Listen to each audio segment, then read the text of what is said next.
Hey everybody, Questwise here, and we're back. Sorry if you tuned in last week to catch up on some great Gary Con exclusive. I did put up a video last week of short clips of some of my adventures there as well. But in a minute, I came back from Gary Con. I came down with the con crud, and you might be able to hear my voice a little bit, and forgive me if I end up coughing throughout this video. But we're back. I'm feeling a little bit better. It's a long process getting over that cruddy whatever that you pick up at a con all the time. But while I was there, I had a ton of fun there. I was there with Bloat Games. Promoting some of the work I've been doing with them. I was there promoting the Questwise channel. I met some very amazing people. Picked up some great games. I have months and months of stuff to bring to you all and show you that I want to do reviews of, and things I want to talk about, and upcoming events and that kind of stuff as well too. But GaryCon was an amazing trip, and if you get a chance to ever go, it is totally worth it. If you're a fan of role-playing at all, if you're a fan of the history of D&D, if you're a fan of just current edition, 5th edition D&D stuff, it's definitely worth you have to go. You have to see it to believe it. That's one of those kind of things. Not nearly as big as Gen Con, but much more inviting, much more approachable, and I would say twice as much fun. So yeah, thank you for everybody letting me take a week off to recover. And if you'd like to see a little bit of my journey there, you can go back to last week's video post, and you can see that there. Also, Dumpstat Tees, my good friend Amanda Call and Doug Shute of Victory Condition Gaming is doing this cool new thing, endeavor called Dumpstat Tees. Go check them out if you get a chance. Dumpstattees.com. I'll put a link down in the notes down below after the video. After you get done watching this video, please go and give them a look up and buy a t-shirt from them. They're great quality t-shirts, really fun to wear. I love showing mine off to the world. Excuse me.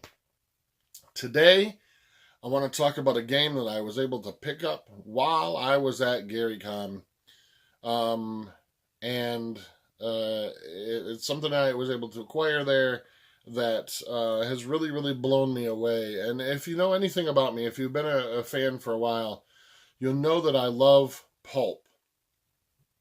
Not in orange juice, but in fiction. I love things like Edgar Rice Burroughs' Princess of Mars. I love Robert Howard's Conan stories. I love all those tales that were sort of encapsulated in the 30s and 40s in what were called pulp magazines, right? They were these little cheap paper throwaway magazines that were full of these amazing stories and artwork of adventure and science fiction and fantasy, and there were dozens and dozens of different kinds of weird tales, astonishing stories, all this kind of thing. There were tons of them out there, and they were extremely popular because they were cheap, so that everybody had the opportunity to be able to read these kind of things, share them with friends and family.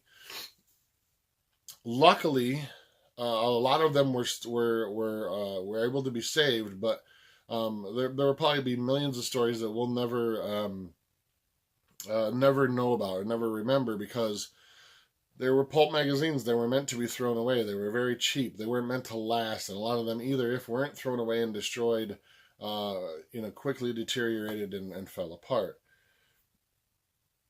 Rocket ahead. No pun intended, you'll see why.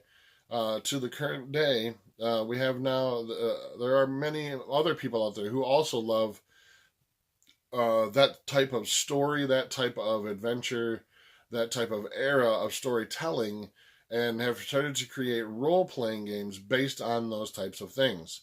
So, today I bring to you Rocket Age by Ken Spencer. This is currently being published by Why Not Games, and I'll put a link down below. It's whynotgames.com.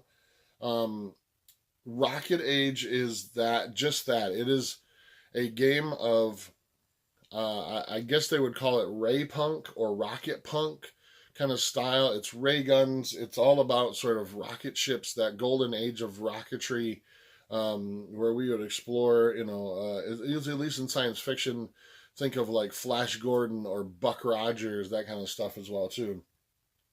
But set within our solar system, right? So you've got, all the 9 planets, Mercury through Pluto, including all the moons of Saturn and Jupiter, and as well as our own moon, and this game is phenomenal. It very much captures that pulpy era feel to a T. I was super impressed at how well this game sort of captures that kind of stuff. When I first saw this, the first thing that came to mind, and I thought, maybe it's going to be a Savage Worlds setting, because Savage Worlds tends to do those things very well. You can see my review of Savage Worlds way back in the catalog of videos.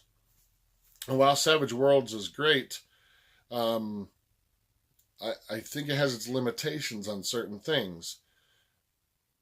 This game does not use Savage Worlds. This game uses the Vortex system, which is the same system that runs the Doctor Who role-playing game. The Doctor Who role-playing game was one of those sleeper hits that I was super impressed by, and you can see my video of that back in the catalog as well too. I'm not a huge Doctor Who fan. I don't know anything about Doctor Who other than he's the Doctor, right? But I was super impressed by just the game alone and the game mechanics, that it made me want to watch more and read more about Doctor Who so that I could actually run that game.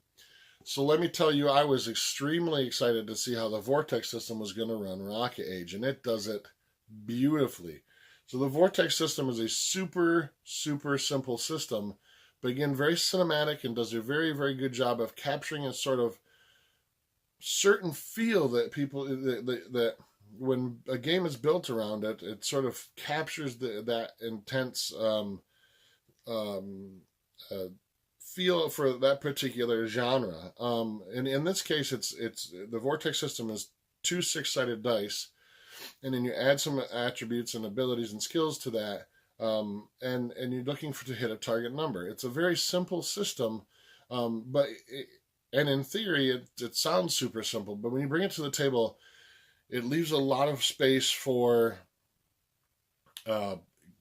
character narration and as well as sort of quick dice rolling to get it out of the way. And there's nothing super overly complicated about this game, but it does something especially well when it tries to capture this sort of pulpy cinematic type of a game. Rocket Age comes in at about, let's see, how many pages are there here? About 255 pages. It's black and white interior art, but the artwork is phenomenal and is very, very much reminiscent of things like covers you would find in like Edgar Rice Burroughs novels, and that kind of stuff as well too. The races are very, very interesting. I love that there's a bunch of different backgrounds for, Earth, and the different cultures on Earth and stuff as well too, and how they're competing. So we have, we're talking about a high golden age of rocketry in the 1930s, early 40s. So there are Nazis. The Nazi party is in full swing. There's the idea of the Russians being a very major superpower, the French, basically anybody building up between World War I and World War II are available and in some great detail. But then we also get races from a bevy of different places, especially Mars, because there's a bunch of different races on Mars, and many of them are competing against each other. The different races of things like Jupiter and Saturn and the moons thereof, from the moon Ganymede, tons of different occupations. One of my favorites is the Martian War Priest. So there are ray guns, and it's a very interesting sort of explanation of what ray guns are and where they came from, and that Tesla may have created them. There's different levels of technology from the thing, and it talks about space travel, spaceships and rocket ships, and a bevy of great stuff that has the very, very, very pulpy feel to them. It fits in that very science fantasy kind of era where you could be wielding a sword in one hand and a ray gun in the other. Great, great stuff. I can't wait to actually get this to a table. Like I said, I was so impressed with the vortex system in Doctor Who that this seemed like it was, and it made me want to learn more about Doctor Who just so I could run that game. And now I feel the same way about Rock Age. Now that I have a good firm foundation of how um, the vortex system works, I can't wait to try and bring this to a table as well to some of my other friends who are very into the pulp era stuff as well as I am. So until next time, I'm Questwise, and I'm out.